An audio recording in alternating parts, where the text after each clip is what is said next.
ವಿಜಯಪುರ ಜಿಲ್ಲೆಯ ತಾಳಿಕೋಟಿ ತಾಲೂಕಿನ ಪಡೆಕನೂರು ಗ್ರಾಮದ ಶ್ರೀ ದಾಸೋಹ ವಿರಕ್ತ ಮಠದಲ್ಲಿ ಪೂಜ್ಯ ಡಾಕ್ಟರ್ ಮಲ್ಲಿಕಾರ್ಜುನ ಮಹಾಸ್ವಾಮಿಗಳ 26ನೇ ವರ್ಷದ ಜಾತ್ರಾ ಮಹೋತ್ಸವದ ಅಂಗವಾಗಿ ಶ್ರೀ ಬಸವೇಶ್ವರ ಜೀವನ ಚರಿತ್ರೆ ಪುರಾಣ ಪ್ರವಚನ ಕಾರ್ಯಕ್ರಮಕ್ಕೆ ಜ್ಯೋತಿ ಬೆಳಗಿಸುವ ಮೂಲಕ ಅದ್ಧೂರಿ ಚಾಲನೆ ನೀಡಲಾಯಿತು.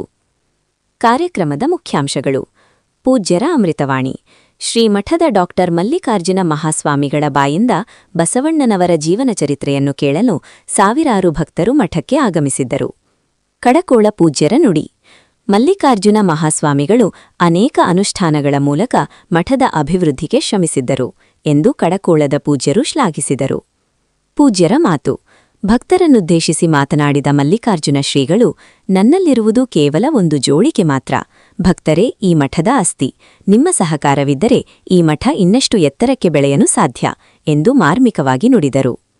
ಮೊದಲ ದಿನದ ಈ ಧಾರ್ಮಿಕ ಕಾರ್ಯಕ್ರಮದಲ್ಲಿ ಗ್ರಾಮದ ಗಣ್ಯರು, ಮಹಿಳೆಯರು ಹಾಗೂ ಮಕ್ಕಳು ಹೆಚ್ಚಿನ ಸಂಖ್ಯೆಯಲ್ಲಿ ಭಾಗವಹಿಸಿ ಶ್ರೀಗಳ ಆಶೀರ್ವಾದ ಪಡೆದರು. ಕಾರ್ಯಕ್ರಮದ ನಂತರ ಭಕ್ತರಿಗೆ ಪ್ರಸಾದ ಸೇವೆಯ ವ್ಯವಸ್ಥೆ ಮಾಡಲಾಯಿತು. ಏನ್ ಕನಸಿತ್ತಂದ್ರ, ಇದು ಯಾವಾಗ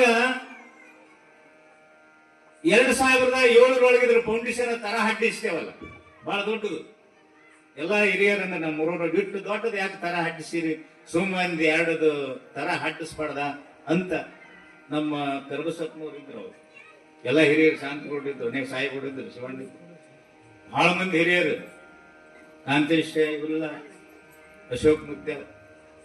ಇಟ್ಟು ದೊಡ್ಡದು ಯಾಕೆ ಹಡ್ಡಿಸ್ತೀರಿ ತರ ಅಂದಾಗ, ಇಟ್ಟು ದ್ವಾರದ ಹಡ್ಡಿಸಂತ ಆ ಶಿವನ ಹೇಳ, ದೇವಿ ಹೇಳ, ಅದಕ್ಕೆ ನಾ ಆಟ ಕಟ್ತೀನಿ ಅಂತ ತಿಳಿಸಿನ. ಇಟ್ಟು ಹಾಡ್ದು ಹಿಂಗ 75, 73 ಇಟ್ಟು ಯಾವಾಗ ಏರಿಕೆ ಆಗ್ತದ್ರಿ, ಇದನ್ನ ಮಾಡೋರು ಯಾರು, ಕೊಡೋರು ಯಾರು ಅಂದ್ರು.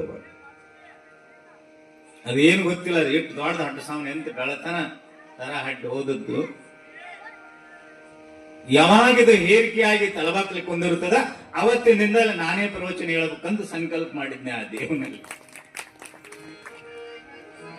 ಐತಿಲ್ಲ, ಇವತ್ ನಾ ಹೇಳಿ ನೋಡಿ ಮನಸ್ಸಿನಲ್ಲಿ, ತಲಬಾಕ್ಲಿ ಯಾವಾಗ ಕುಂತು ಅವತ್ತಿನಿಂದಲೇ ಅವತ್ತು ವರ್ಷ ನಾನಾ ಪ್ರವಚನ ಹೇಳ್ಬೇಕಂತ ಈ ಸಂಕಲ್ಪ ಆ ಮಾತೆ ಪಾರ್ವತಿ ಜಗನ್ಮಾತ ನೆರವೇರಿಸಿಕೊಟ್ಟಿದ್ದಾಳ. ಅಗ್ನಿ ಜೋಳಿಗೆ ನನ್ನ ಕೈ ಕೊಟ್ಟಿದ್ದ, ಅದು ಇವತ್ತ ನೆರವೇರಿದೆ. ಹಂಗ ಎಲ್ಲರೂ ಈ ಲೋಕದಾಗ ಹುಟ್ಟಿದಾರ. ಅದಕ್ಕೆ ಹೇಳ್ತಾರ, ಹುಟ್ಟೇನ ಹುಟ್ಟದಿದು ಬಾರಿಗೆ, ಹುಟ್ಟಿ ಕೆಟ್ಟು ಹೋಗುವ ಬಾರಿಗೆ. ಬಾರಿಗೆ ಮನೆಯೊಳಗೆ ಇರ್ತದಲ್ಲ, ಕಸ ಸ್ವಚ್ಛ ಮಾಡುತ್ತದೆ. ಕಸ ಬಾರಿಗೆ ಇರದೇ ಇದ್ರ ಮನೆ ಸ್ವಚ್ಛ ಆಗುದಿಲ್ಲ. ಬಾರಿಗೆ ಬೇಕದಕ್ಕೆ. ಬಾರಿಗೆ ಸುಮಾರ ಅಂತನಬಾರದು.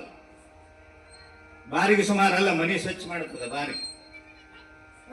ಅದಕ್ಕಿಲ್ಲಿ ಅನುಭಾವಿಗಳು ಹೇಳ್ತಾರ, ಮಡಿವಾಳಪ್ಪನವರು, ಹುಟ್ಟೇನ ಹುಟ್ಟದಿದು ಬಾರಿಗೆ, ಹುಟ್ಟಿ ಕೆಟ್ಟು ಹೋಗುವ ಬಾರಿಗೆ. ಏನು ಪಂಚಭೂತಾತ್ಮಕವಾಗಿರ್ತಕ್ಕಂಥ ಪರಮಾತ್ಮಿ ಶರೀರವನ್ನು ಕೊಟ್ಟಿದ್ದಾನಲ್ಲ, ಬಾರಿಗೆಗಿದ್ದಟ್ಟು ಬೆಲೆ ಈ ಶರೀರಕ್ಕಿಲ್ಲ.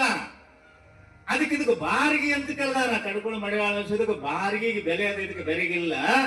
ಬೆಲೆ ಯಾವಾಗ ಬರ್ತದಂದ್ರ, ಯಾರು ನೀವಂತ ತಿಳಿತೀರಿ, ಆರು ನೀನೆಂದು ವಿಚಾರಿಸು ಅಂತ ಹೇಳ್ತಾರೆ ಜ್ಞಾನಿ. ಆರು ನೀನೆಂದು ವಿಚಾರಿಸೋ, ಯಾರು ನೀನಂತ ವಿಚಾರ ಮಾಡ್ತಾ ಇದ್ದೀಯ, ನಾನು ಮನುಷ್ಯನು, ಏನು ಭಗವಂತನಿಂದ ಬಂದಿರತಕ್ಕಂತಹ ಭಿನ್ನಜ್ಞಾನವಾಗಿರತಕ್ಕಂಥ ನಾನೊಬ್ಬ ಪರಮಾತ್ಮನ ಅಂಶ ಅಂತ ತಿಳ್ಕೊಂಡೆ ಅಂದ್ರ ಈ ಶರೀರಕ್ಕೆ ಬೆಲೆ ಬರುತ್ತೆ.